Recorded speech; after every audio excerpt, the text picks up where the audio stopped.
Agora a coisa ficou séria, né? Ou então, todo mundo bem-vindo, né? A alegria está sempre com vocês. Aí, Cláudia, então, a gente está com esse tema, né? Que é vivendo uma vida como uma oferenda de lucidez, né? E aí eu vou começar com essa pergunta, assim, né? Pra gente contemplar junto. Que é assim, vocês acreditam que é possível transformar a vida sem precisar propriamente mexer nela? Vocês acham que dá para poder viver a vida de vocês do jeito que tá, de uma outra forma, sem ter que mudar muita coisa assim? Ou não? Impossível. Não tem jeito. Do jeito que tá, não tem solução. Então, esse é um desafio, né? Que a gente está tentando olhar assim, né? Aí o Lama ele traz clássico, né? Que é esse exemplo do cubo, né? É uma imagem, né? E daí você sem mexer nada, só mexendo internamente, você muda a imagem, né? Então aqui o nosso desafio é assim, sabe? A gente vai tentar olhar para nossa vida, só que de um outro lugar, de modo tal que ela se modifica. Só que não propriamente porque a gente está manipulando alguma coisa, né? Aí esse é o nosso desafio. Assim, como é que a gente faz isso? Como é que a gente dá esse pulo do gato, né? Aí o Lama ele vai dizer assim, né? O Lama, assim, não sei se todo mundo aqui é do SEB, o Lama é nosso professor aqui no SEB, né? Então o Lama ele sempre vai dizer, sabe, que é muito mais fácil a gente praticar desde uma terra pura e que praticar desde o samsara é um pouco difícil. Então o nosso segredo aqui é como é que a gente faz para poder entrar na terra pura. Aí entrar na terra pura significa ir em algum lugar, fazer alguma coisa, viver de um jeito diferente ou não? Como é que seria isso, né? Aí esse é o nosso probleminha, assim, que a gente está querendo olhar, assim, hoje. Eu já fiquei, não sei mais como resolver agora que eu trouxe ele. Mas aí eu acho que é interessante a gente começar olhando como que a gente naturalmente já vive, né? Como é que a gente já opera, assim, de modo geral, né?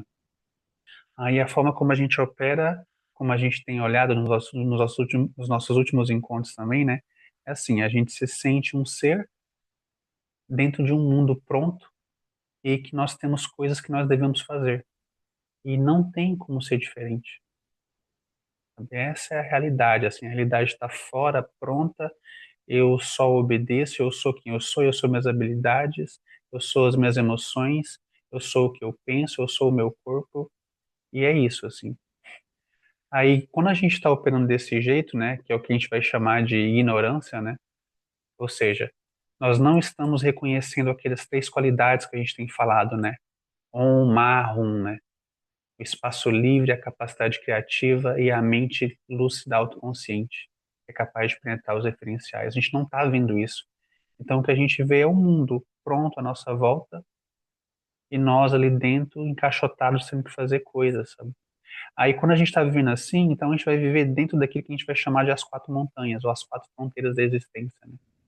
Então, a gente tem os vários projetos que a gente está metido, aí a gente está fazendo esforços ali dentro, e eventualmente a gente se sente exausto a ponto de achar que não consegue mais, até desistir um pouco daquilo. Ou a gente está super empolgado com aquilo, né? De repente aquilo desaparece na nossa frente e a gente fica sem saber o que que aconteceu, né? Aí a gente está colecionando exemplos aqui, né? Na nossa vida, né? Quantas coisas já não brilhou pra gente, a gente entrou, aí fez um monte de esforços ali, sustentou, cuidou direitinho, aí de repente do nada aquilo acabou e a gente não entendeu nada como que aquilo acabou, ou a gente ficou um pouco, foi, se esforçou e dá lá pelas tantas a gente disse assim, ah, eu acho que já não faz muito sentido. Eu acho que eu não quero fazer outra coisa. Aí a gente se mete em outra coisa, faz novos esforços, até que aquilo acaba do nada, ou a gente fica exausto e pensa, eu acho que eu deveria fazer outra coisa. Então, essa é a forma como a gente está vivendo, né? Aí nisso nós temos múltiplas identidades. Aí vocês podem colecionar, assim, na vida de vocês. Quantas identidades vocês têm? Aí vocês vão ver, tipo assim, tem o filho, tem o pai, tem o profissional. Aí às vezes a pessoa tem mais de um emprego, né? Então tem vários profissionais. Aí tem o praticante, né? Todo mundo aqui é praticante, né? E a gente vai andando assim, com múltiplas identidades e sustentando múltiplas identidades para lá e para cá. Aí, enquanto a gente faz isso, a gente vai passando por diferentes regiões, por diferentes mundos, né? Aí tem ambientes que são melhores, né? Aí nesses ambientes melhores a gente está brilhante, assim, sabe? Cheio de coisa, cheio de energia, vamos fazer, muito legal e vamos lá, né? E de vez em quando a gente entra em ambientes assim difíceis, densos, aí ali a gente fica todo crispado, assim, como é que eu saio daqui? Como é que eu resolvo isso, né? Então nós estamos sempre assim, né? Assim, eu, né? Como é que eu fico assim? Eu tenho sempre um projeto. Aí vocês imaginam como é que seria viver sem ter um projeto, né, de vida? Esse é o problema dos retirantes, assim. Então, estou desabafando aqui com vocês. É tipo assim, a gente sem um projeto, sem uma coisa para a gente estar engajado, metido, construindo, sustentando, soprando, fazendo, a gente não sabe o que é viver. A gente não consegue nem conceber. Como assim? Aí vocês vão nas reuniões de família, as pessoas perguntam, e aí, o que que você está fazendo? Aí você vai dizer, não, eu só estou envolvido naquele projeto super legal. Ah, que bom. Aí se você diz, o que que você está fazendo? Eu estava conversando com o Lama, né, sobre exatamente isso, né, estava comentando com ele, né, para visitar a família, né, as pessoas perguntam, o que que você está fazendo? Aí eu vou responder, não, eu estou contemplando aquilo que está ali de vida e morte, sabe? Sabe? Então, eu estou olhando isso. Aí o Lama ri, né, pois as pessoas vão achar que eu estou trabalhando com funerária, sabe? O que que é isso? Tipo assim. Então, um pouco assim, não cabe, né, não faz sentido direito, né? Então, de modo geral, a gente está metido em coisas que a gente vai chamar de práticas, e são várias coisas ao mesmo tempo. Aí daqui a pouco a gente fica um pouco sobrecarregado, sabe? Daqui a pouco a gente adoece, passa mal, a gente acumula múltiplas funções, múltiplas identidades, múltiplas atividades, até que a gente fica assim, ó, sufocado. E a gente ainda vive numa cultura que aplaude isso, sabe? Que isso é muito maravilhoso, assim, muito extraordinário. Se você é um grande fazedor, você é um sucesso. Agora, se você não é um grande fazedor, então você é uma pessoa com poucas capacidades, uma pessoa menor. Então, essa é a forma, assim, que a gente está mais ou menos vivendo, né?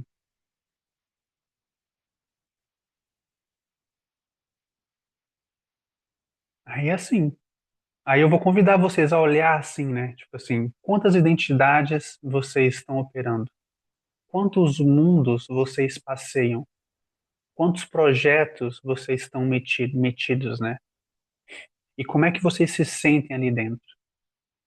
Vocês conseguem sentir ou reconhecer algo ali dentro que esteja além dessas quatro fronteiras do surgimento, do engajamento, né? Do esforço sustentativo, da perda de sentido e do final? Vocês conseguem olhar para alguma coisa que vocês estão fazendo e vocês conseguem dizer assim, olha, isso aqui nunca vai acabar. Ou isso aqui eu nunca vou me cansar. Eu posso fazer sempre. Assim, vai ser difícil. Vocês contar, vocês me contem, pessoal. Eu tô procurando também, assim, sabe? Então, essa é a nossa condição, assim, de modo geral. Aí, isso é o que a gente poderia chamar de psicologia negativista, né? Tipo assim, esse é o nosso problema. Essa é a nossa situação complicada, assim. E na abordagem budista do Dharma, a gente vai começar, de modo geral, por aí, sabe? Entendendo a primeira nova verdade e entendendo como é que essa confusão se deu, para então a gente ter a aspiração de escapar disso, né? Aí tem a outra abordagem, né? Complementar, né? Para a gente não ficar só passando mal, triste, sem vontade de cantar belas canções, né? Que é a psicologia positivista, né? Mas que na linguagem do Dharma é assim, sabe? Olha, é como a gente estava vendo nos encontros passados, né? Não tem nada, absolutamente nada, que não seja em si mesmo uma manifestação extraordinária da capacidade criativa da mente livre. A gente escuta essas palavras e já fica assim, uau, ups, como é que é isso, né? Aí agora a questão é, como é que a gente faz para poder ver isso? Então, assim, as coisas do jeito que elas estão, sem precisar mexer, existe um lugar interno da qual quando você olha aquilo, você já vê aquilo como ele é, sabe? E não em termos de uma identidade que gosta, não gosta, que quer ou não quer, que é cheia de ideias. Então, essa é uma outra visão, assim, sabe? Tipo assim, existe uma outra forma de a gente se relacionar com a realidade para além dessa forma de surgir como alguém engajado em projetos, fazendo esforços e com medo de aquilo acabar ou de dar algum problema ou tentando ser bem-sucedido e com medo do fracasso, sabe? Sem ter que excluir propriamente isso. Então, tipo assim, olha, não tem problema nenhum você se meter nos projetos, surgir como uma identidade, fazer esforços e ser vitorioso ou fracassado. Não tem problema nenhum. Mas agora, se você faz isso de um lugar de quem acredita que você é a pessoa que surgiu ali dentro, e você densifica aquele projeto, aquela realidade, aquele movimento, e você acha que aquilo de fato vai dar em algum lugar final e vitorioso, aí não vai. Mas agora, sim, enquanto a gente está nesse processo, a gente consegue, de algum modo, fazer uma outra coisa que está além daquilo mesmo, já que a gente não consegue escapar daquilo, né? Aí, então pode ser que a gente consiga aproveitar aquilo. Aí vai surgir os diferentes meios hábeis, né? Que é como é que a gente, então, vai transformando a nossa vida, vai olhando as coisas com mais lucidez. Aí vai surgir, por exemplo, né? Esse caminho, que é o caminho das seis perfeições, das seis paramitas. Aí aqui a gente vai dar uma olhadinha, a gente vai dar uma passeadinha, assim, né? Sobre essas qualidades para a gente ir contemplando junto. Aí eu convido vocês a não só ficarem me ouvindo, mas compartilharem também como é que vocês veem, né? Como é que vocês já ouviram, como é que vocês enxergam e praticam isso também, né? Então isso aqui fica uma conversa mesmo assim.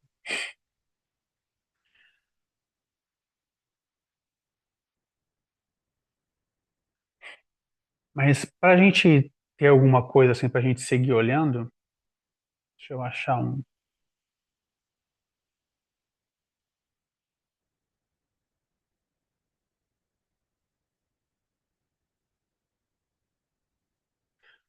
deixa eu achar aqui um material. No nosso último encontro a gente olhou a prece de sete linhas, né? Aí hoje, só para a gente seguir olhando algum textinho, alguma coisa assim, né? Não um textinho, né? Isso aqui é uma prece extraordinária, né? Hoje a gente vai olhar uma precezinha bem curtinha que a gente sempre faz, de modo geral, no SEB, quando a gente vai começar nossas atividades. Quer dizer, agora a gente não está fazendo mais tanto, né? O Lama está usando uma outra, né? Mas a gente vai olhar essa, que é o Refúgio Bodhicitta. Deixa eu compartilhar aqui com vocês.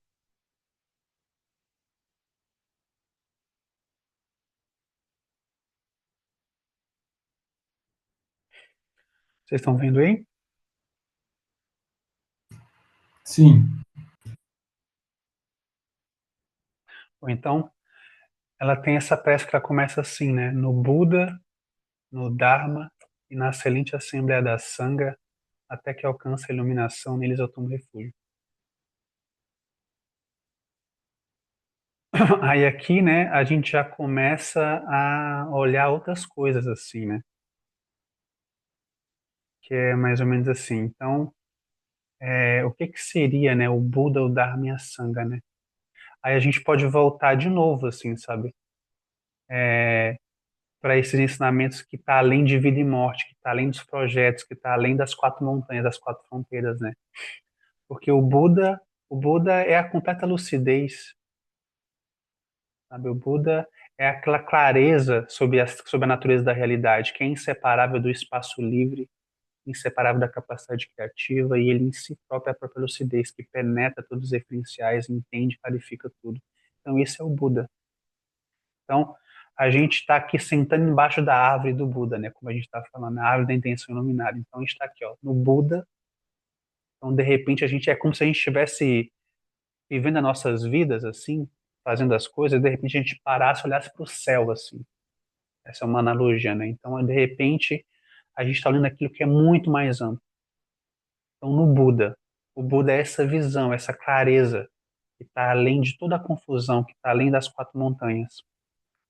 Aí o que que é o Dharma? O Dharma é o próprio ensinamento que surge desde essa clareza. Aí o que que é a Sangha? Sangha são os seres que estão olhando para o Buda e seguindo esses ensinamentos. Então, de repente, tipo assim, aí a gente vai ter a nossa vida, essa outra questão também, que é o refúgio, né? O refúgio é assim, para onde é que você vai quando a coisa aperta, né? Então, aí é isso, tipo, sabe, que a gente está fazendo essa aspiração, sabe? No Buda, no Dharma e na Sangha, até que alcança a iluminação. O que que é iluminação, né? É a extinção da ignorância, a clareza com relação à natureza da realidade. Então a gente vai tomar refúgio na comunidade de praticantes e de mestres que estão olhando para os ensinamentos para poder chegar na visão dos Budas. Aí ele vai seguir, né? Através da minha prática das seis perfeições, possam todos os seres cientes alcançar o estado búdico. Aí, ou seja, então enquanto eu estou com essa aspiração, mas eu ainda não atingi, né? Eu estou aqui vivendo a minha vida, então o que que eu faço? Então eu vou praticar as seis perfeições. E enquanto eu pratico as seis perfeições, essa é a minha oferenda, é a minha forma de apoiar os seres a alcançar o estado búdico. Então, a gente vai fazer duas coisas assim, que é uma coisa só. É assim, em vez de a gente só viver as nossas vidas como a gente está vivendo, a gente vai estar vivendo a nossa vida como a gente está vivendo, só que na base das seis perfeições, que tem por base o refúgio no Buda, no Dharma e na Sangha. Então a gente vai ter essa visão, né? Então o que que são as seis perfeições, né? Como é que a gente vai entender isso assim? Então a gente vai começar assim com a primeira das seis perfeições, que é o que a gente vai chamar de Dana Paramita, né? Que é a perfeição da generosidade. Aí a perfeição da generosidade, a gente pode olhar de diferentes modos, né? Cada vez de modos um pouco mais profundo, né? Mas inicialmente assim, de uma forma mais pragmática, a gente vai chamar de generosidade, pode ser a generosidade comum, né? A gente pode pensar assim, né? Então, eu vou oferecer ajuda para os seres. Aí isso aqui já é uma outra forma de operar, que é assim, quando você começa a operar a partir da generosidade, então você já está mais ou menos assim, dando uma rasteira no autocentramento que é representado pelo javali, pela ignorância, sabe? De modo geral, a gente está vivendo, tipo assim, como é que eu me dou bem, como é que eu fico bem, como é que eu faço as coisas, eu, né?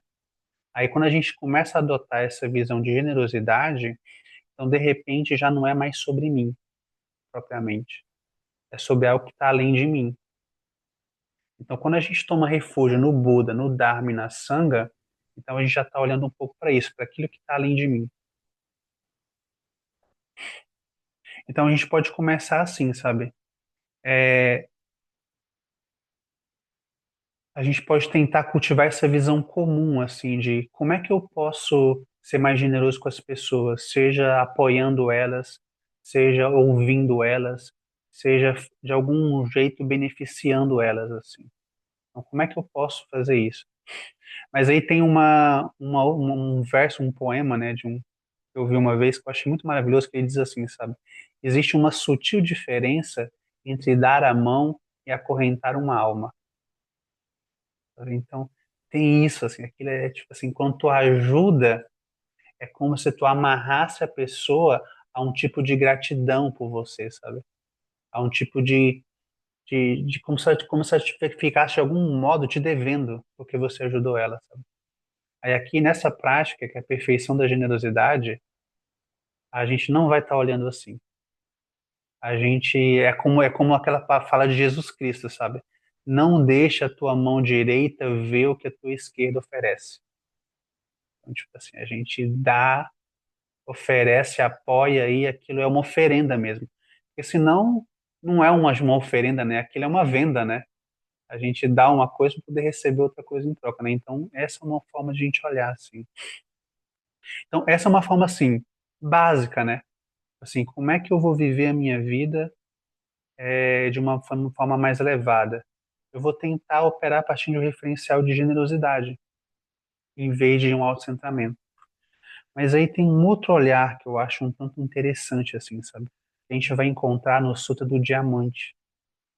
Ele vai dizer assim, sabe, que a generosidade é o oferecimento do nosso próprio corpo, da nossa própria mente, da nossa própria, é tudo, assim, a gente oferece tudo para quem? Para os Budas. Aí é aqui então que a gente começa a entrar na Terra pura. Então a gente vai pegar a nossa vida, o nosso corpo, a nossa mente, as nossas emoções e vai dar um jeito de colocar aquilo não a serviço de nós mesmos, mas a serviço da própria lucidez. Então, tipo assim, para que que você está vivendo? A gente pode colocar essa questão assim, para que que você vive? A gente pode dizer, eu vivo para poder ganhar dinheiro. Eu vivo para poder, sei lá, me casar, para poder ter filhos, para poder, não sei bem o que, né? Para poder construir uma sociedade melhor, assim, né? Então a gente vai encontrar diferentes motivações. Mas aqui, quando a gente vai praticar, fazer a prática de generosidade, é assim, ó. Eu vivo em função da lucidez e da compaixão, inseparáveis. Então, o que que eu estou fazendo da minha vida a nível de base, refúgio? Eu estou tentando ultrapassar a ignorância. Eu estou tentando ver que eu não sou meu corpo, que eu não sou as minhas emoções, eu não sou as minhas ideias, eu não sou as minhas identidades, e eu não sou os referenciais que possibilitam que eu surja de diferentes modos. Então, de repente, a gente vai tentar dar um jeito de fazer isso, né?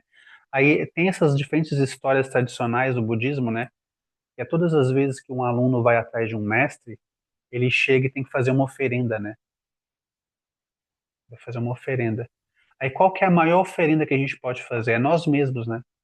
Então a gente vai dar um jeito de, de fazer isso acontecer, né? Aí existem, por exemplo, os rituais, né? São muito maravilhosos, assim, para poder dar uma chacoalhada na gente. Por exemplo, existem aquilo que a gente vai chamar de nondro, ou práticas preliminares. Aí no nondo, nas práticas preliminares, a pessoa ela vai para frente do altar, né? O altar é uma representação simbólica de quê? Do Buda, do Dharma e da Sangha. Acabou de ver. Aí a pessoa vai fazer 1.200.000, vocês conseguem conceber aqui? 1.200.000 prostrações de corpo na frente do altar.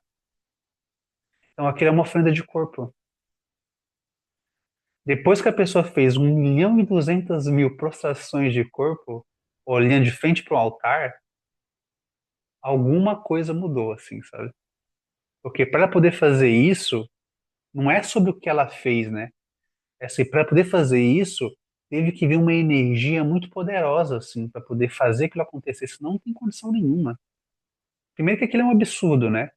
Agora eu vou ficar fazendo passação na frente de um monte de madeira e pinturas, mas aí de repente você não está vendo madeira em pinturas. Você está olhando para aquilo e você está vendo uma simbologia que aponta para algo muito elevado. E você só vê aquilo porque de algum modo você tem internamente aquilo. Então você está fazendo processão para sua capacidade interna de reconhecer aquilo que é elevado. Então aquilo é uma coisa não cognitiva, assim, sabe? De repente você está se mover, soprando energia, né? Porque para você fazer processão você vai ter que dar um jeito de soprar energia. E enquanto você sopra energia, você vai ter que sustentar uma paisagem, um ambiente que é um ambiente vinculado ao Dharma. Então, de repente, assim, você se vê como um veículo dessa visão ampla que sopra essa energia e que se coloca em movimento. Então, esse é um poder, por exemplo, do ritual, sabe, do Nondra. Aí você vai fazer também 1.200.000 estação de mantras, enquanto visualiza alguma coisa, assim. Então, aquilo gera uma marca, sabe, que é assim, quando a gente tem conexão com as deidades, com o altar ou coisa assim, a gente tem essa conexão porque a gente vê naquilo uma expressão de algo, de uma sabedoria, de algo muito profundo. Então, a gente vê aquilo como algo elevado. Aí, como a gente vê aquilo como algo elevado, então a gente dá um jeito de se vincular àquilo, sustentar aquilo. E a gente faz aquilo, por exemplo, através de um ritual. Aí quando a gente entende, quando aquilo nos atravessa, quando nós nos dissolvemos ali, então de repente o ritual não é mais necessário. Então de repente, aquilo que a gente só conseguia ver num altar, numa imagem, ou num conjunto de palavras específicas, ou num ambiente específico, de repente a gente vê em todas as direções, sabe? Então, mas isso dentro dessas práticas de Nondo, né? Só que eu acho que aqui a gente não está com tempo, assim, né? De fazer os Nondos, né? Assim, acho que talvez a gente não esteja conseguindo nesse momento, assim, né? Tirar um tempo para poder fazer 1.200.000 prestações, né? Eu não sei vocês, assim, mas aí talvez não seja o nosso caso. Mas assim, mas como não é no ritual em si que é o negócio, pode ser que a pessoa também faça 1.200.000 prestações e aqui não dê em nada. Porque não é sobre a coisa em si, sabe? É sobre o que você faz em si. É aquilo que a gente estava conversando, né? Tipo assim, a lucidez, ela não é causal, tipo assim, não é porque você fez processação, não é porque você estudou, não é porque você fez aquilo, não aquilo. Aquilo é milagroso. Mas pode ser que fazendo aquilo, aquilo resolva, sabe? Mas então quer dizer que também você não precisa daquilo. Então, isso pra gente que não tá podendo fazer isso é uma boa notícia. Então, deve ter outro jeito, né? Aí, então, eu vou convidar aqui vocês, assim, para ir olhando na vida de vocês, sabe? Como é que eu posso fazer? Essa é uma pergunta genuína para vocês fazerem do coração de vocês. É assim, como é que eu posso fazer para eu poder, de algum modo, ter essa clareza de base de que o que eu estou fazendo de fato da minha vida é praticando lucidez e não uma outra coisa? Como é que eu vou fazer para eu poder me lembrar disso? Aí eu vou fazer isso através de um ritual? Eu vou fazer isso como? Então, quando você estabelece essa base de que o que eu estou fazendo da minha vida é gerando lucidez, essa é a maior prática de generosidade que vocês podem fazer na vida. Então, dedicar a vida a desenvolver lucidez, isso falar no Santo do Diamante, né? É a maior generosidade que você pode ter. Se dedicar à lucidez, se dedicar às práticas, se dedicar àquilo que vai te dar clareza sobre a natureza das coisas. Aí, por quê? Porque isso em si mesmo vai resultar nos outros tipos de generosidade. Você vai ouvir as pessoas, você vai ajudar as pessoas, você vai dar um jeito de naturalmente. Enquanto que quando se a gente está operando a partir da ignorância, através do autocentramento, aí os outros tipos de generosidade, por mais que a gente se esforce para fazer, ela é um esforço. E eventualmente a gente se cansa, a gente não faz, a gente escorrega para o autocentramento, sabe? Então aqui a gente vai ter que dar um jeito de fazer isso, sabe? Como é que a gente pode fazer isso, né? Aí eu mesmo já inventei diferentes rituais, que eu vou compartilhar aqui com vocês, alguns. Assim, por exemplo, é, eu sempre tenho um lugarzinho assim que eu medito, né? Eu deixo um lugarzinho pronto, assim, sabe? Que eu só chego e sento. E eu tenho essa super conexão com a meditação. A meditação é o jeito, é o meu meio hábil de eu me lembrar o que que eu estou fazendo. Então, quando eu me sento em silêncio, aí eu me lembro o que que é isso, né? Esse se lembrar, né? Ali nesse ambiente da meditação, para mim, é mais fácil você lembrar o que que você está fazendo de fato. Enquanto que no meio das várias atividades, aquilo é possível, mas é um tanto mais desafiador. Enquanto que na quietude, no silêncio, aquilo pode ser mais fácil. Aí então eu tenho um lugarzinho assim que eu medito, né? Aí teve um tempo, né, no retiro, que eu passava mais horas meditando do que fazendo qualquer outra coisa. Então, eu acabei, em algum momento, tendo essa inversão, sabe? De que a meditação era para onde eu ia, era o meu lugar natural, e fazer coisas era um desvio, assim, era um tempinho que eu tirava, né? E aí, então, fui e criei esse ritual. Mas agora eu não estou mais vivendo assim, né? Eu tô fazendo outras coisas assim. Mas ainda assim eu tenho esse ritual, que eu tenho um cantinho ali, que é a minha almofadinha, fica com meus zabutons assim, onde eu sento e medito. Aí eu vou lá e eu faço prostração para aquilo. Aí, por exemplo, eu acordo de manhã, aí eu me sento ali. Primeira coisa que eu faço. Às vezes eu durmo ali mesmo já, né? De modo geral, eu durmo ali já, no zabutão. Aí a primeira coisa que eu faço é eu sento. Aí eu vou fazer alguma coisa, eu olhava para aquilo, aí eu fazia a prostração para aquilo. Assim, olha, que eu sempre encontro esse lugar. Eu nunca me esqueço do que eu estou fazendo. Aí eu ia fazer as coisas. Me movia, me movia, me movia. Aí de repente eu voltava e sentava. Então a meditação para mim, ela estava muito vinculada ao desenvolvimento de lucidez. Então eu tomei refúgio na meditação.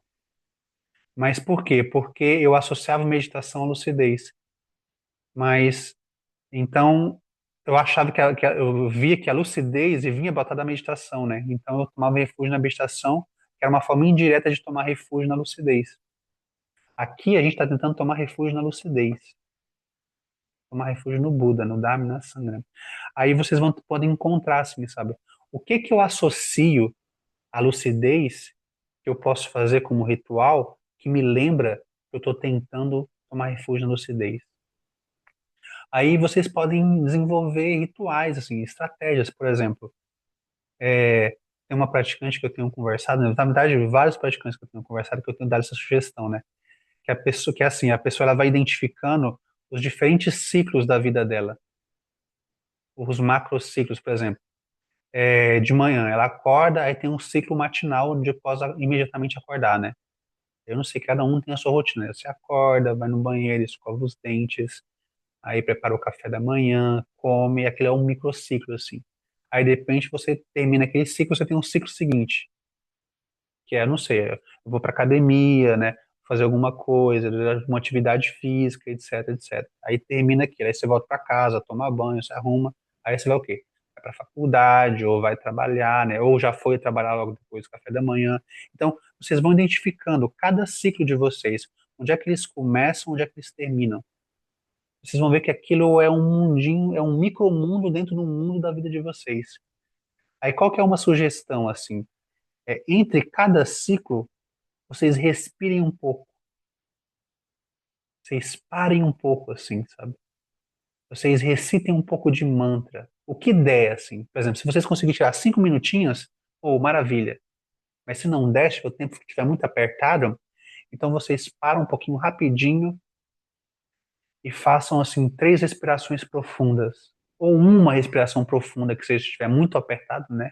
Às vezes você mora em São Paulo é assim, né? Não dá, né? Aí então dá tempo de uma respiração e olhe lá, né? Mas aí tudo bem, você tira tempo para uma respiração não é possível, uma respiração tem que dar, pelo menos. Assim, você terminou uma coisa, antes de você começar outra, você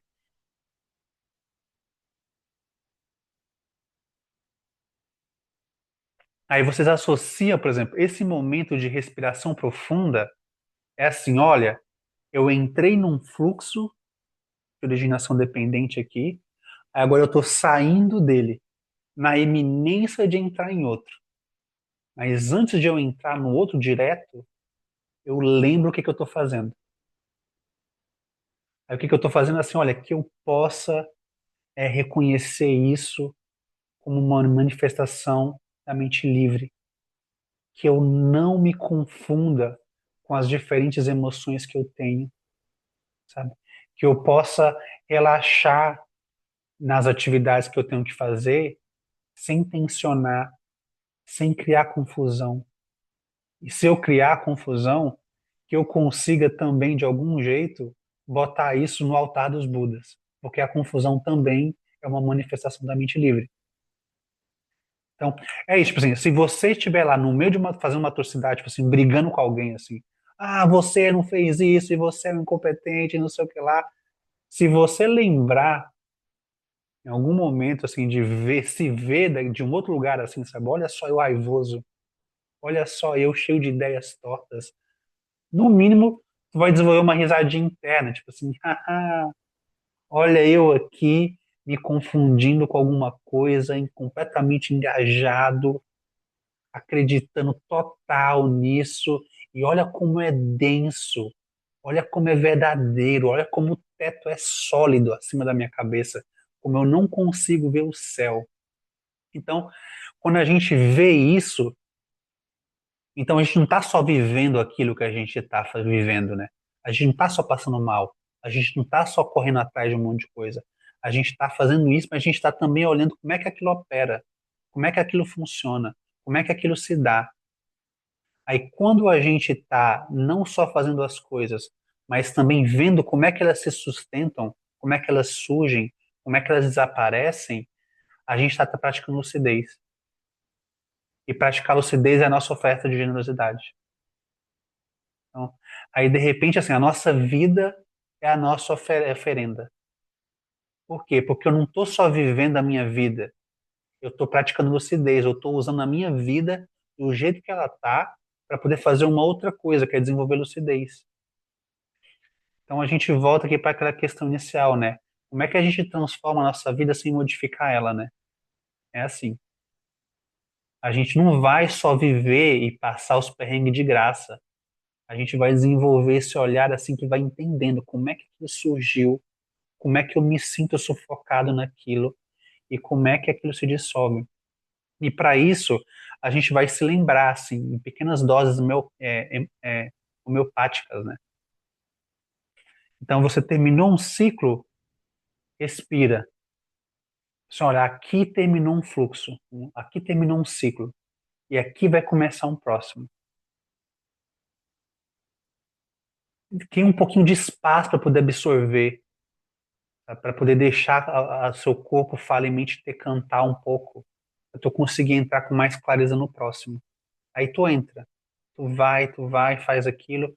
Aí quando terminar, aí tu respira de novo, ou senta de novo, se tu conseguir, ou recita um pouco de mantra, se você tiver essa conexão, porque às vezes é isso, né? Não dá nem para respirar direito. Mas aí você vai fazendo aquilo e você vai mentalmente recitando um mantra, assim, sabe? Um mantra de lucidez que tem conexão, né? Aí tu tá ali, escreve, pegando, correndo para poder não perder o metrô. Aí você vai fazendo isso, uma vez a grupo, eu sei de um gate gate para gate, valei maratara, não segura esse trem para mim, pra não perder. Então assim, a gente vai dando um jeito de ir colocando a nossa vida nesse ambiente da terra pura, sabe? Seja pela conexão com o silêncio, seja pela conexão com as deidades, seja pela conexão com os mantras. A gente vai dando um jeito de tentar ver a nossa vida não só como a nossa vida, mas como a nossa prática. Aí eu vou deixar essa questão assim, que é como que eu transformo a minha vida na minha prática. Aquilo é um olhar, pessoal. É um salto de olhar.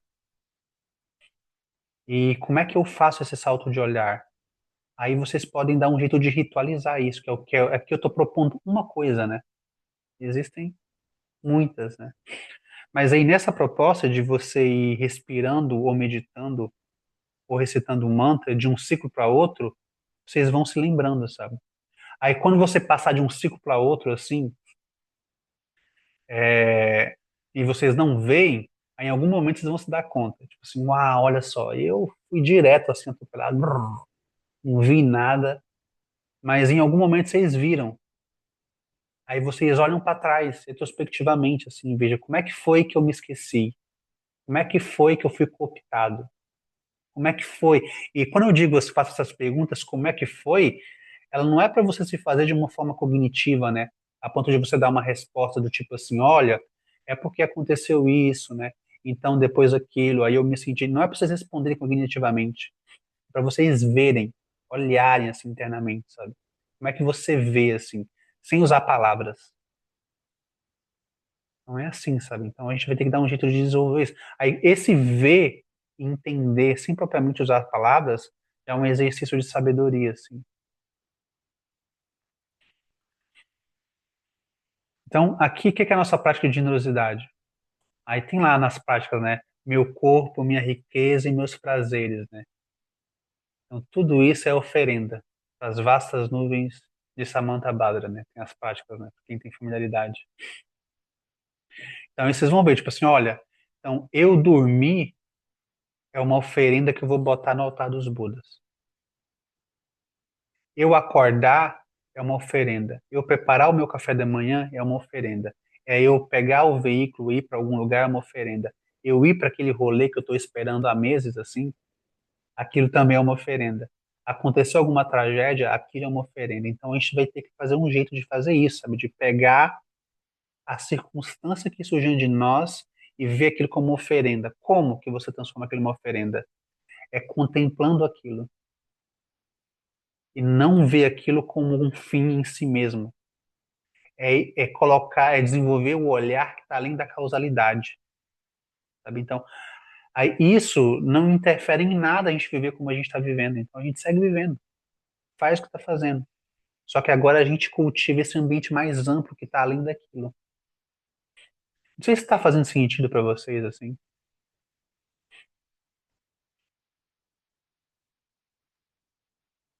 É, faz muito sentido cognitivamente, como você diz, né?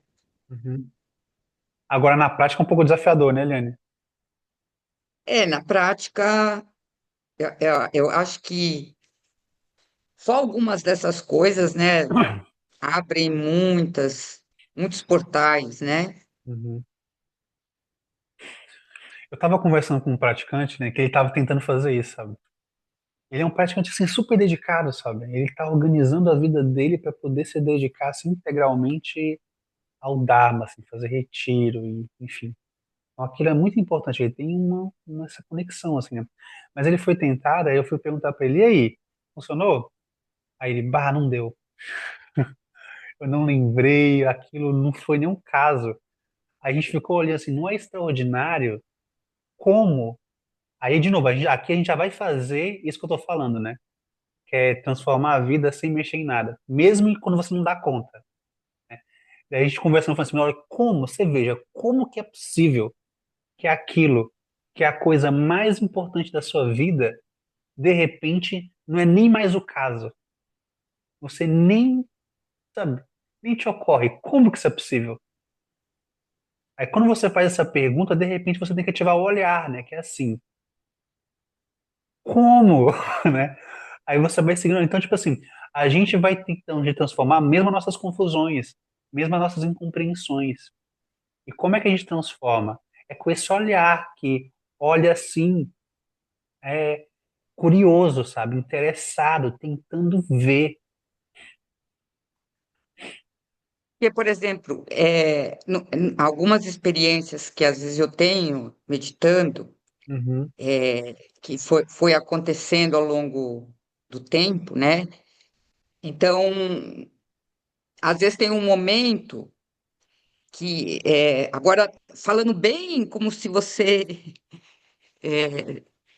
Porque realmente a linguagem ela estrutura de um jeito, mas na hora que você está vivendo, às vezes é até meio tosco a linguagem, mas então eu vou tentar falar da forma tosca, como aham, vem. aham, Vem assim, então eu tô lá meditando, aí eu chego num momento que consigo é, acalmar a mente, certo?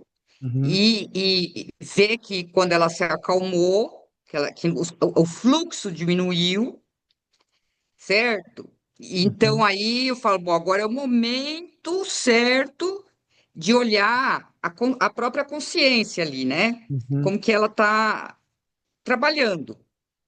Aí quando esvazia a mente, o que acontece é que o tempo também desaparece. uhum, Então é como se você ficasse num instante, né, com aquela sensação, eu só tenho que sentir a minha presença, porque a minha presença é a consciência. uhum, Então eu só tenho que sentir isso. Aí eu penso, bom, mas quem de vez em quando eu entro cognitivo, né? aham, aham, Essa sensação de só a consciência ali presente, não fui eu que pus. aham, Eu, no sentido do. ela está posta, assim como o meu corpo, que veio das estrelas, que fez um longo caminho para chegar aqui. Eu também não tenho nada a ver, eu assim, não fabriquei isso, né? Ele está Uhum, posto. uhum, Aí, bom, se o corpo está posto, a consciência está posta, aí eu fico lá. Então, eu vou sentindo que, como uhum, eu me mantenho sentada meditando, é como se tivesse um gerenciador de tudo uhum, isso. Eu vou aham, gerenciando. aham, Tanto é que eu penso, se eu penso, não, eu sinto. Se eu quiser levantar, eu levanto, aham, né? E quem é que decide isso? uhum, Porque esse eu já desfumou. uhum, Aí eu fico pensando, bom, tudo é mesmo, quando você está profundamente naquele instante, tudo é mesmo, vira vacuidade, aí você fala, nossa, que loucura isso, né? aham, aham, Então, se é esse instante sem significado nenhum, é difícil pôr em palavras, mas é uma aham, sensação de vacuidade gigante, é, que você fala, não existe tempo, aham, bababá. Aí, o que acontece? Aí eu caio nesse problema, que não é cognitivo. aham, É assim, essa consciência que foi posta, que eu não inventei ela, uhum, como ela funciona, tudo, como que ela se construiu do jeito que ela está. uhum, Aí me vem a sensação assim, eu vou, por exemplo, saio um dia à noite com amigos. Quando eu volto, aquela experiência de 2, 3 horas já virou. Não sei se vocês têm essa sensação, né? Você fica revivendo. aham, Aí você fala, quer dizer que as minhas consciências de olho, nariz, ouvido, o corpo, foi lá, ficou 2 horas submerso ali uhum, e aderiu na minha consciência crostas, sei lá o quê, né, de afetos, que uhum, agora eu estou aqui, então eu vou trazendo, é como aquela imagem da baleia que vai se enchendo de aham, crostas, né? Aí eu penso, bom, mas isso foi feito para viabilizar a própria vida. uhum, Porque, por exemplo, se eu parar num instante, que é aí a lucidez, pode haver esse momento de lucidez, se eu parar aí, vamos dizer, se eu achar que é isso, no fundo é isso, mas a maneira como a mente opera através da, como é que se diz, da originação dependente, bababá, bababá, é como se fosse um tapete acima, é minha existência em cima de um tapete que eu sei, eu sinto no momento que ele é inventado por mim, aham, que é um pouco isso que você fala quando a gente entra no trabalho, aí você entra naquele tapetão aham, inventado. aham, Aí você fica ali. Mas aí eu penso, bom, mas tudo isso é o que move eu abrir a geladeira e ter comida dentro da geladeira, ou aham, a própria vida. uhum. E aí que dá esses momentos não é porque eu achei bonito isso que você falou, né? Que é impossível abandonar isso. A gente não tem como abandonar isso, né? A questão é como você olha para isso, né? Se eu entendi o que você está falando, porque você não tem como simplesmente parar.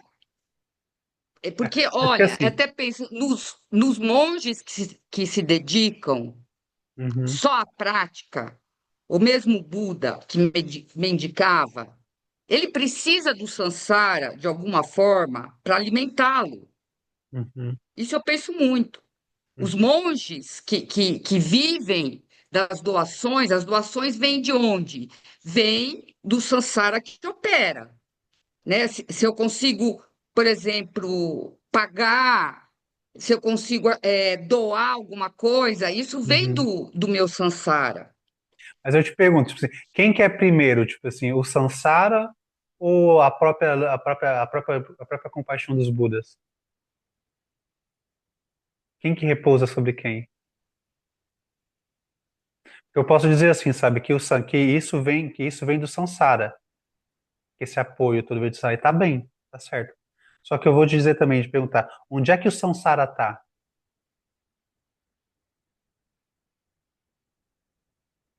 Então eu posso dizer que, tipo assim, que a própria compaixão mais elevada utiliza o próprio Sansara como meio hábil. A gente pode dizer assim, sabe? Mas eu também posso dizer que aquilo vem do Sansara.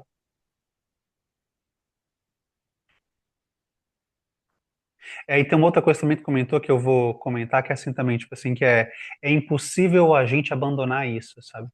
Aí é mais ou menos assim, isso que nós chamamos de nós, somos um conjunto de aglomerações de causas e condições fabricadas, construídas. Então, nós, Sem de dúvida. fato, impossível. Mas o ponto central é que nós não somos nós. Então, nesse Mas você sentido. não acha, desculpa, que em algum momento, quando a gente opera, agora mesmo, por exemplo, Aham, nós estamos aqui falando sobre isso, aham, certo? Nós estamos falando através de um computador, aham, certo? Eu organizei meu dia para estar aqui agora esse horário, então isso, né? Quer dizer, aí quando eu chego aqui, eu chego com a minha experiência também, com as aham, minhas aham, dúvidas. aham. Tu- isso movimenta, não movimenta? Com certeza, com certeza. Mas eu vou te perguntar, onde é que está o teu computador? Onde é que está a tua rotina? Onde é que está você? Então, tipo assim, Está a gente, numa então, tudo construção que isso opera, é um âmbito construído, né? Aí a sem questão é, onde dúvida. é que esse âmbito construído tá? Então, é isso que a gente vai chamar de fazer oferenda, sabe? É reconhecer, a gente pode colocar assim, ó, o que que é fazer oferenda? Fazer oferenda é reconhecer onde é que as coisas estão, de fato. Então, tipo assim, tu vai mais ou menos tipo assim, ó, tá, eu tenho essas experiências, essas camadas todas que eu tenho, tipo assim, no meio do samsara, né? No meio da vida, no meio das atividades que eu faço, o que eu sinto, a minha consciência. E eu também tenho uma experiência de quando eu medito, sabe? E tudo se acalma e, sabe, o tempo cessa e a visão é ampla e extraordinária. Mas aí, de novo, onde é que isso está? Então, a gente vai ter que aprender a fazer oferenda não só dessas experiências extraordinárias que surgem por dentro da meditação, mas de tudo, tudo, tudo. A gente vai perceber que, por exemplo, vamos supor, tipo assim, que você pega as diferentes camadas da cebola, né? Quando você está numa parte muito interna, então aquilo você pode achar, tipo assim, que aquilo está abafado por as externas, né? E de fato tá. Mas ela também está no mesmo lugar que a última camada está. Você entende? A camada mais interna do samsara e a camada mais ampla e lúcida estão no mesmo lugar. Aí a questão é, tipo assim, como é que a gente vai fazer para poder ver isso? Aí tem um mestre que ele dizia, que ele falava uma frase que eu achava maravilhosa, sabe? Que ele dizia assim, sabe? Quão longe você precisa levar a sua mão para poder tocar o espaço? Aí, tipo assim, da mesma forma é assim, sabe? Que tipo de experiência você precisa ter para poder reconhecer a lucidez? Então, de modo geral, a gente está achando que para poder tocar o espaço, a gente precisa levar a nossa mão muito longe.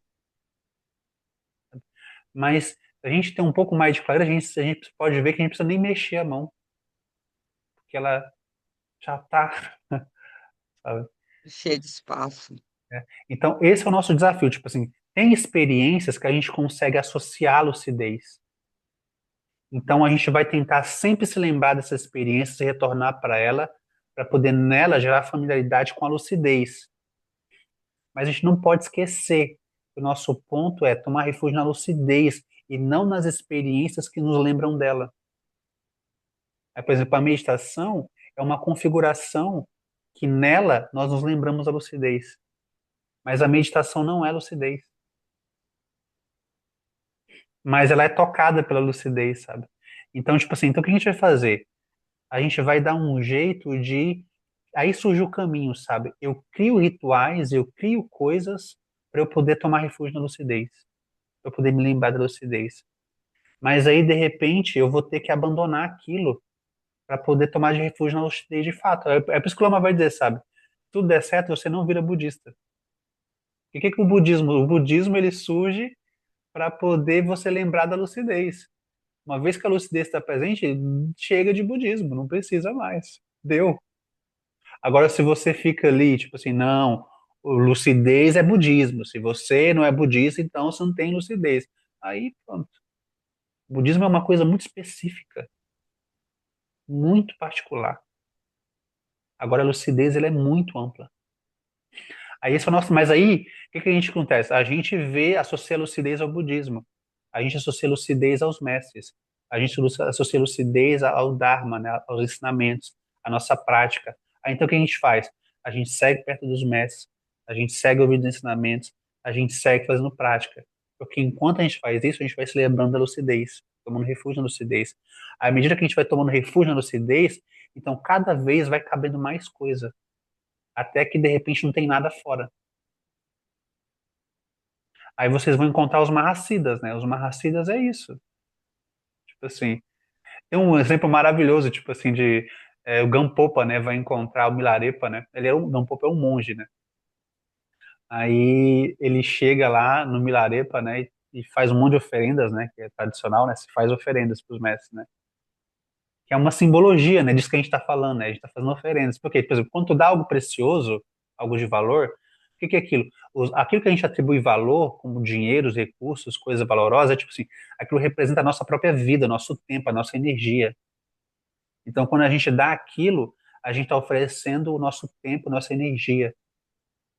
Então, é isso que a gente está oferecendo de fato para os mestres. Tanto que os mestres, eventualmente, eles pegam aquilo, mas jogam para lá, sabe? Aquilo distribui tudo, repassa tudo e dá um jeito de fazer alguma coisa com aquilo. O Guru Rinpoche, às vezes até esnoba, né? Alguns mestres até esnobam. Eu não preciso disso, joga isso pra lá, sabe? Então tem uns mestres que vão se relacionar assim, sabe? Mas então Milarepa, Gampopa chega assim, sabe? Aí um monge faz as oferendas e fica assim. Daí o Milarepa vai e pega uma cachaçinha, sabe? Bota assim no potinho e dá para ele beber. Aí ele pega aquilo, ele é um monge. É os votos dele, ele não pode beber, sabe? Aí o mestre deu para ele beber. Aí ele não sabe o que fazer. Ele não sabe o que fazer. Aí o Milarepa olha pra ele e fala: Não seja insolente. Ele, "Brum, toma aqui." Sabe? Que é mais ou menos assim, sabe? Olha. Aí tem outras histórias também, que é tipo Naropa, né? Que era um monge direitinho, foi encontrar Tilopa. Aí o Tilopa foi e botou ele pra roubar, sabe? Botou ele pra fazer um monte de atrocidade, porque ele era um monge muito certinho, muito direitinho, sabe? Ou seja, ele achava que a lucidez e que a prática estava associada a um condicionamento, a um jeito específico de operar. Aí vai o mestre e quebra ele. Coloca ele anos para fazer atrocidades, sabe? Que para ele era inconcebível. Aí quando ele faz aquilo, aí então de repente o mestre vai e fala: Olha, você que aguentou ter pacientemente, que é uma das seis perfeições aqui que a gente está olhando, né?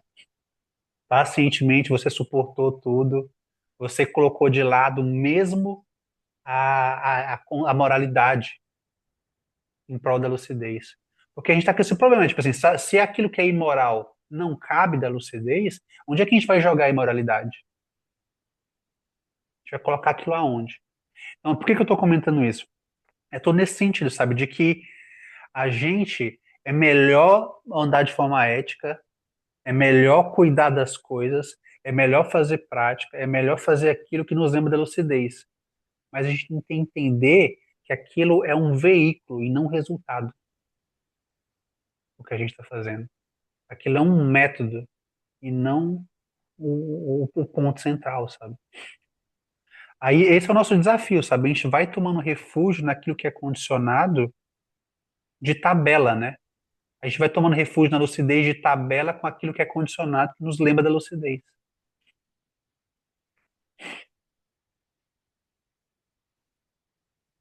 Muito legal, Nato.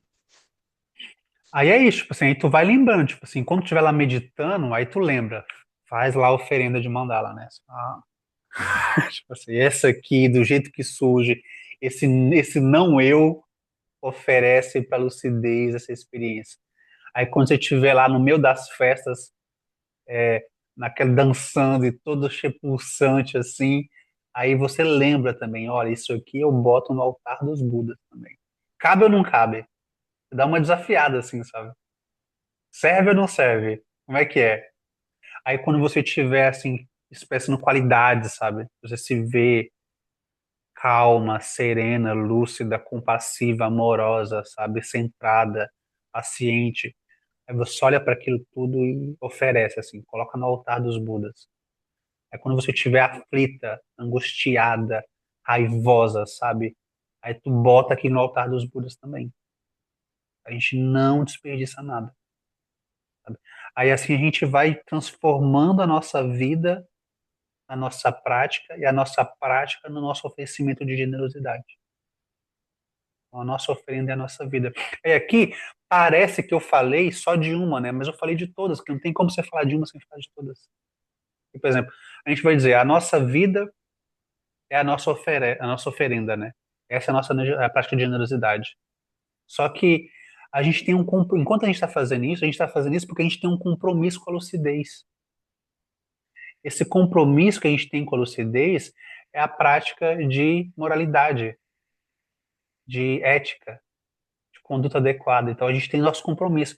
Aí, enquanto a gente tem esse compromisso, a gente suporta calmamente todas as experiências que vão surgindo e a gente vai oferecendo. Esse suportar calmamente é paciência. E a gente não desiste. A gente vai atravessando tudo. E isso é perseverança, energia constante, sabe? E enquanto a gente está fazendo isso, a gente está meditando.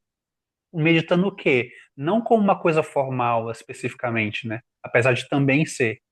Mas a gente está concentrando a mente na própria lucidez. Então, isso é concentração. A gente está com a mente unifocada, onde? Na lucidez. E enquanto tudo rodopia, a gente está com a mente focada na lucidez. E isso em si é a prática de sabedoria, que é a última, que é a Prajnaparamita, né? Então, a gente não pratica uma coisa separada da outra, a gente pratica tudo junto. A nossa prática de generosidade é o nosso compromisso. Com o nosso compromisso, a gente fica calmo diante do que surge e não desiste e mantém o foco e pratica a lucidez. Isso é Prajnaparamita? Isso também é uma forma de a gente falar de Prajnaparamita, né? Porque, tipo, na verdade, Prajnaparamita, não, se você pratica generosidade sem Prajnaparamita, aquilo não é a perfeição da generosidade, é só generosidade. Entende?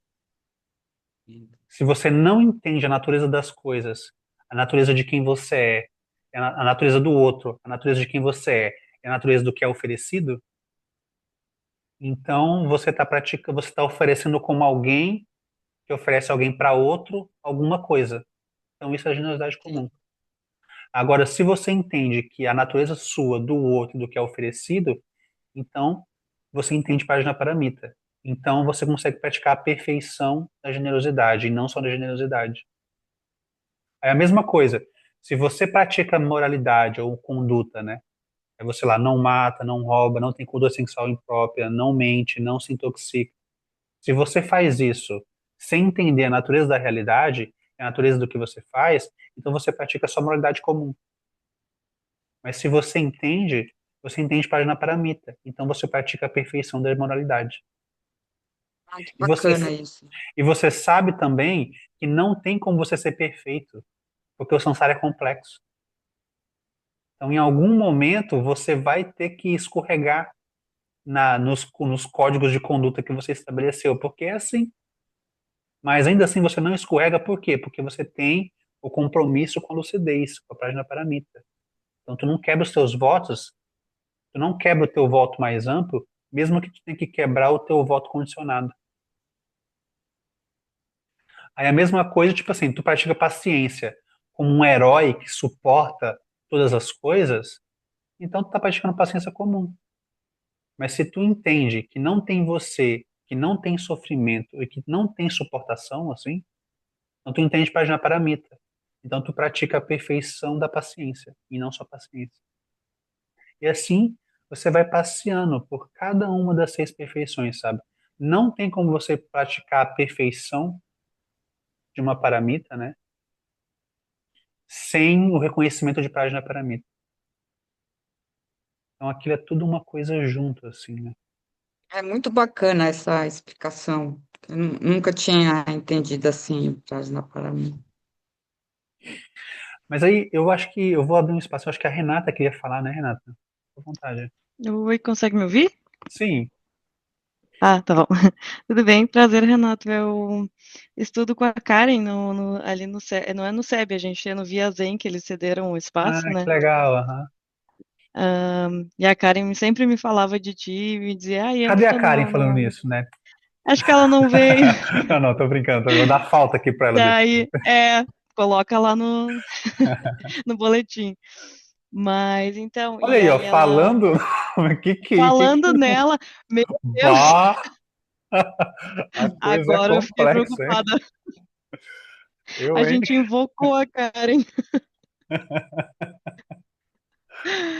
Mas tá bom.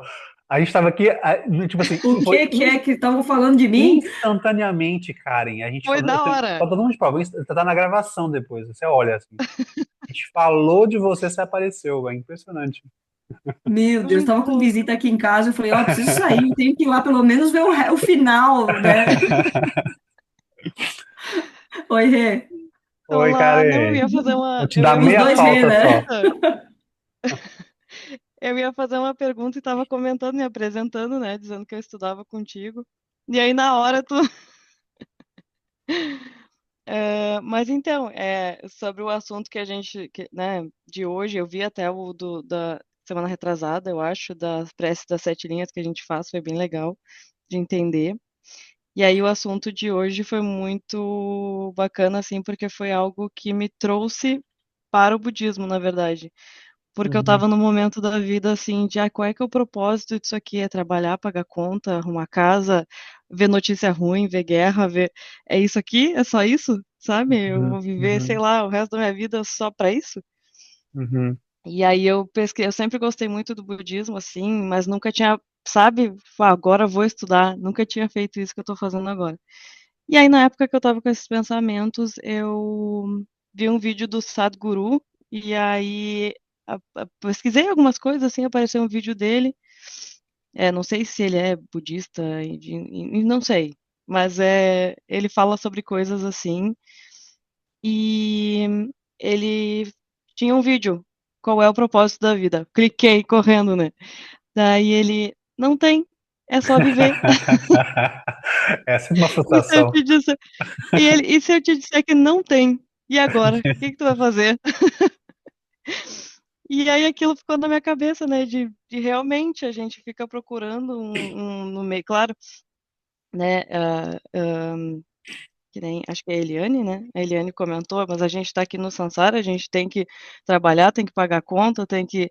Então, querendo ou não, não posso fugir, eu não É. posso simplesmente evaporar e não fazer mais as coisas, Aham, é, mas entendendo que o propósito é viver.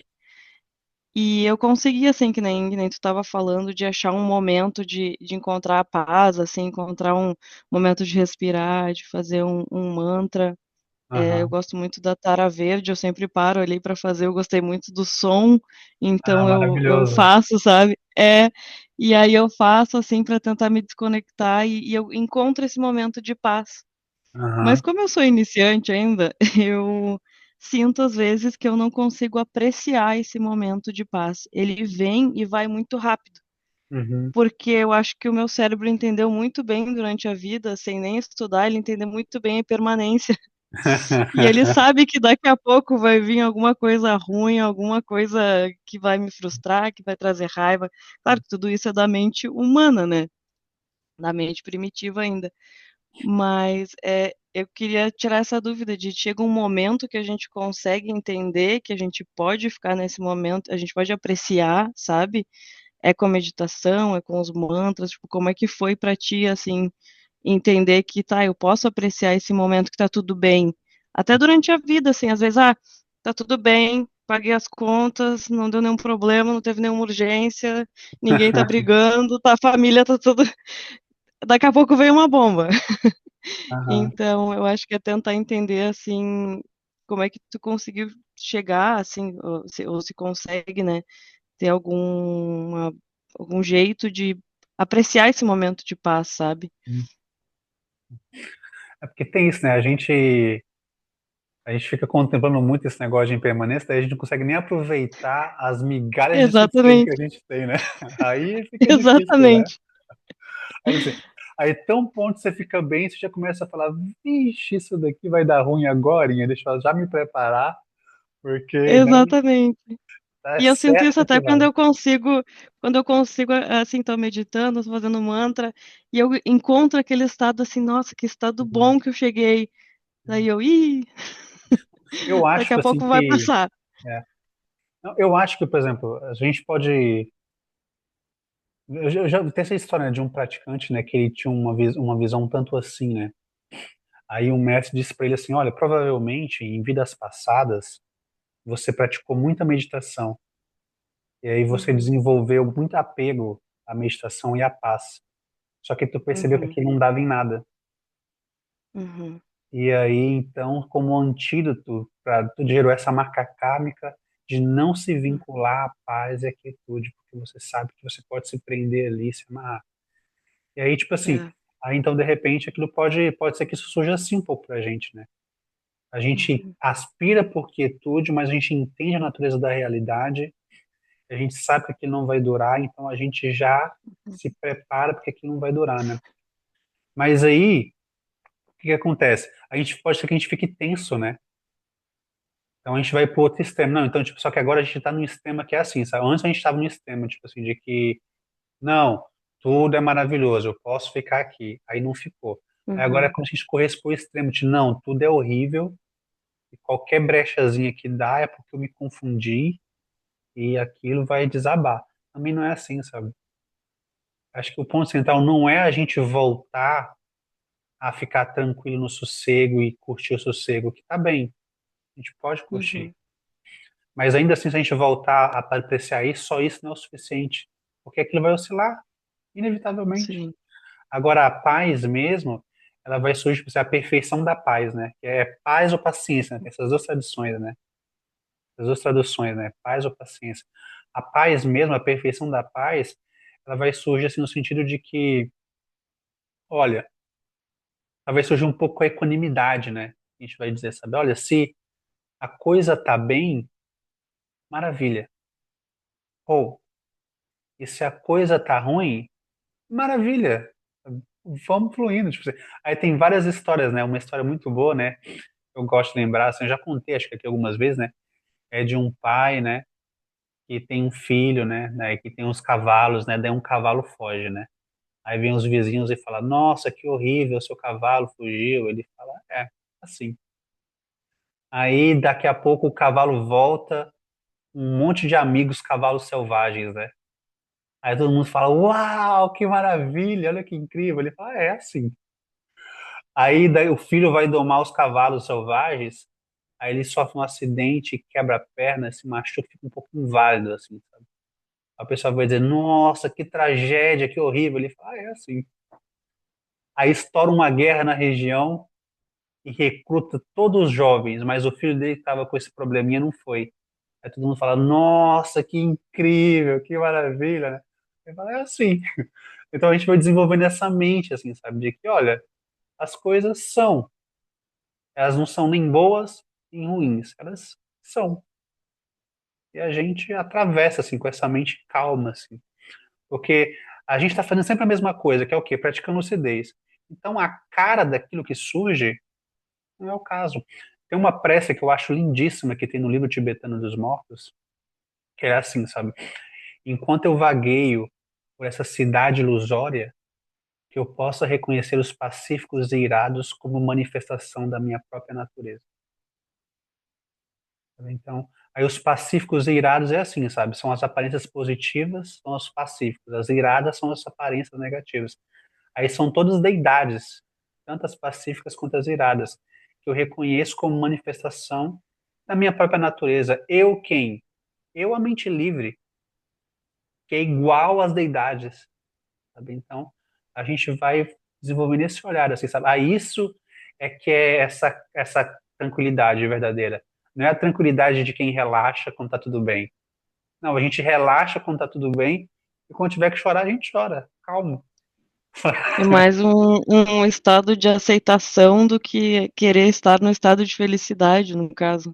Mas essa aceitação, ela não é isso mesmo, só que ela não é aceitação no sentido Uhum. de que, não, tá tudo bem, as coisas desabarem e eu não vou fazer Sim, nada. sim. Não, não.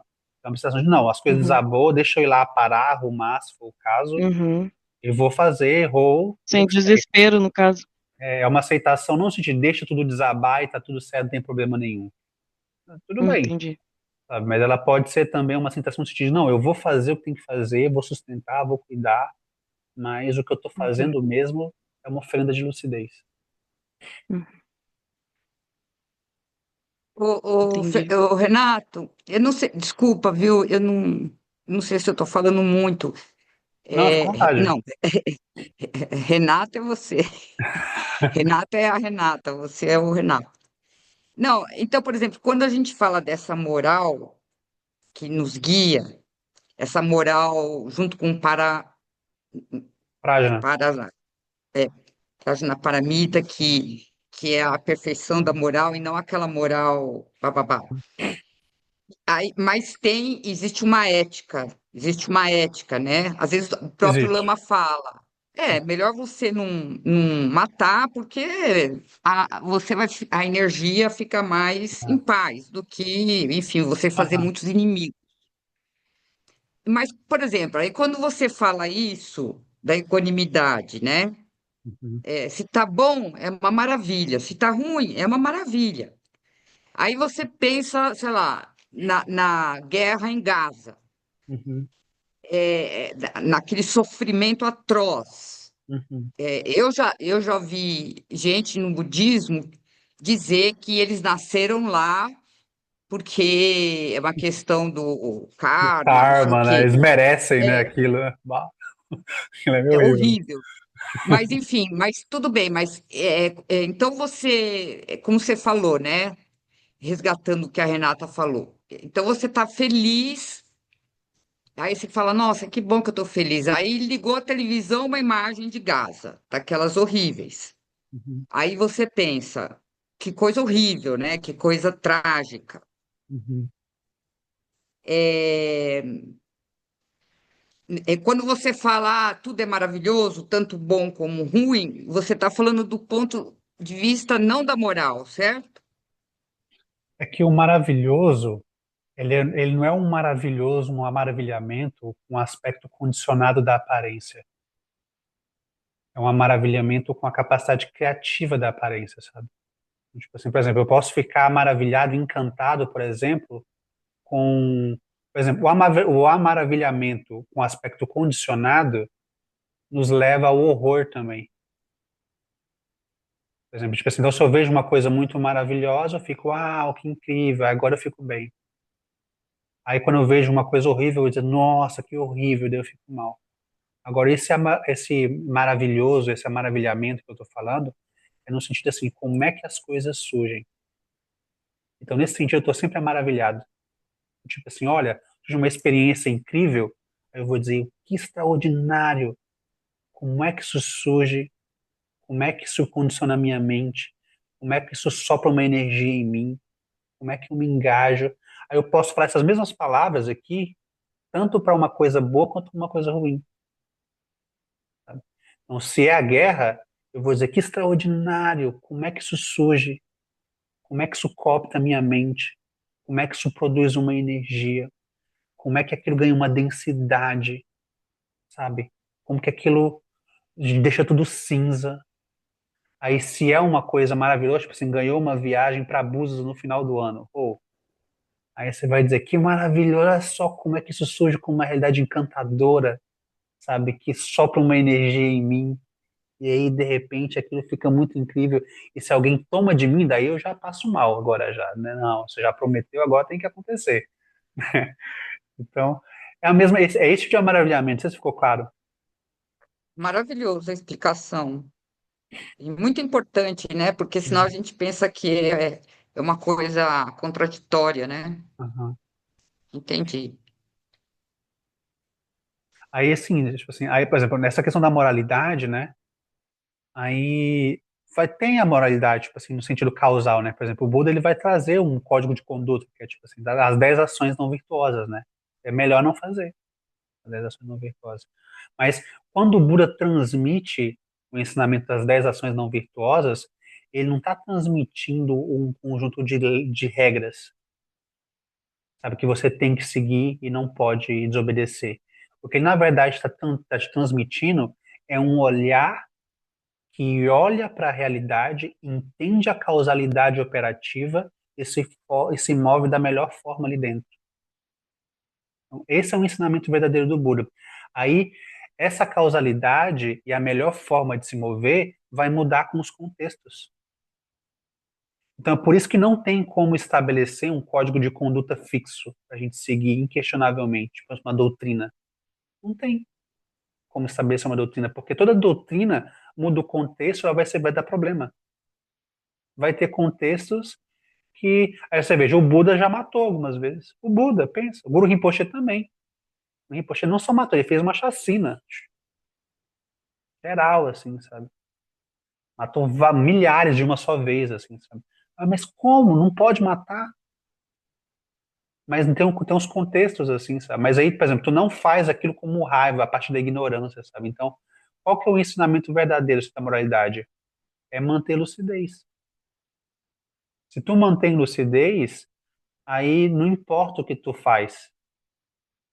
Tu tá apaixonado. Mas se você não tem lucidez, aí também não importa o que tu faz, mesmo que tu faça tudo certinho, tu tá na ignorância, sabe? Então, aquilo não resolve direito, sabe?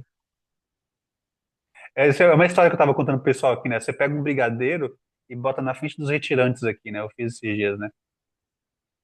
Aí eu falei pra eles, ó, se vocês não têm apegos, comer ou não comer não faz diferença.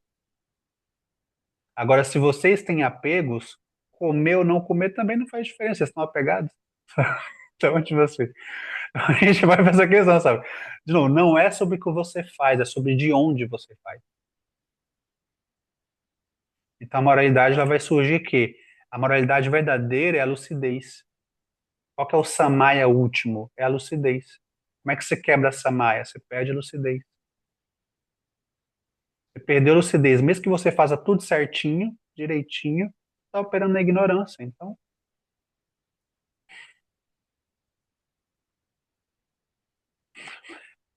eu acho que o Júnior queria falar, né, Júnior? Não sei se desistiu também.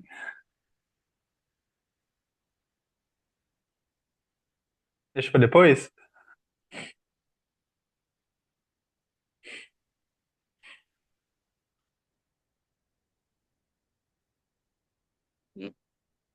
A gente não está te ouvindo.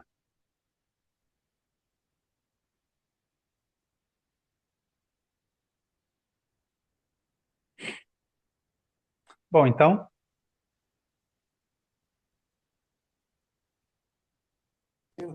Ah, Tá me foi. ouvindo? Estou ouvindo agora. Ah, sim. Acho que esse é maravilhamento que você falou sobre. Nem sei se essa palavra Quando existe. Acho que existe, né? agora existe, né? Agora existe, né? Seria uma espécie de se manter curioso, né? Diante da vida, né? Eu Seria acho. uma espécie de curiosidade diante de tudo que surge, né? É. Mas não é só uma curiosidade comum, né? É uma curiosidade extraordinária, né? É uma curiosidade de vivência, né? De sabedoria, né? Porque tem a curiosidade comum que é assim, como é que eu entendo isso dentro do âmbito da causalidade? Isso, os cientistas são todos muito curiosos. É como se mantesse interessado, né? Tem um interesse, assim, como é que eu entendo isso? Como é que funciona? E é isso mesmo. Então, por exemplo, a curiosidade, quando levada no seu aspecto mais intenso, você vai entender como é que a vida surge, quem sou eu, qual o sentido da vida, né? Qual a natureza da realidade. Então, tudo isso é essa curiosidade extraordinária, né? O encantamento, né? É esse encantamento. Eu acho que por exemplo, todo mundo é um pouco curioso com alguma coisa. Então, ou seja, se a gente tem essa curiosidade, a gente tem a semente da iluminação. Tipo assim, a gente Mas vai. há momentos em que essa curiosidade fica um pouco apagada, né? Fica, fica. Ela não é constante, né? Não é uma curiosidade que mantém a gente sempre engajado. Mas aí, tipo assim, quando essa curiosidade enfraquece, aí ela enfraquece por quê? Porque ela estava condicionada a algum aspecto causal que foi desrespeitado. Por exemplo, é aquilo que a gente estava falando, sabe? Essa nossa curiosidade com relação à natureza da realidade, o que a gente está fazendo de fato, ela pode surgir dentro de uma terra pura, é mais fácil surgir. Qual que é essa terra pura? É essa visão, né? O que a gente está fazendo? Mas agora, por exemplo, dentro do reino humano, por exemplo, eu estou fazendo coisas, né? Eu tenho coisas para fazer e tarará, e isso é a minha base. Então essa curiosidade é muito difícil de surgir. No reino dos animais também. Não, eu quero ficar deitado, me deixa quieto de boa. Aí essa curiosidade também vai ser difícil surgir. Aí no reino dos infernos também, a gente está muito ocupado em destruir os outros. A nossa curiosidade é no máximo em como destruir o outro mais rápido, de forma mais eficaz, assim, sabe? Então,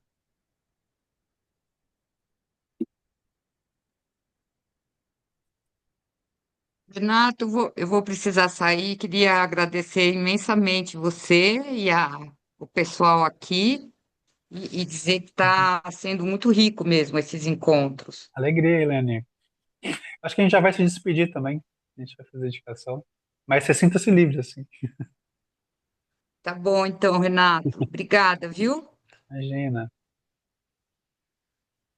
Então, vamos fazer a indicação então, pessoal? Rapidinho, assim? Então, que os méritos desse encontro se expandam e toquem a todos. Que o Mestre Universal da Paz e da Compaixão, Sua Santidade Dalai Lama, juntamente com todos os mestres e todas as tradições que veiculam essa mensagem, tenham longa vida.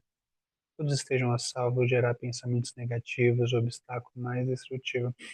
Esses pensamentos nunca surgem em nossa mente e que todos os seres também estejam livres de pensamentos negativos. Quem look cho sung ring lung che zang ning sa sung cha par pao do ju chuk sung não adão hidao do sung ge de shu. Então, pessoal, boas práticas e lembrem de fazer as oferendas.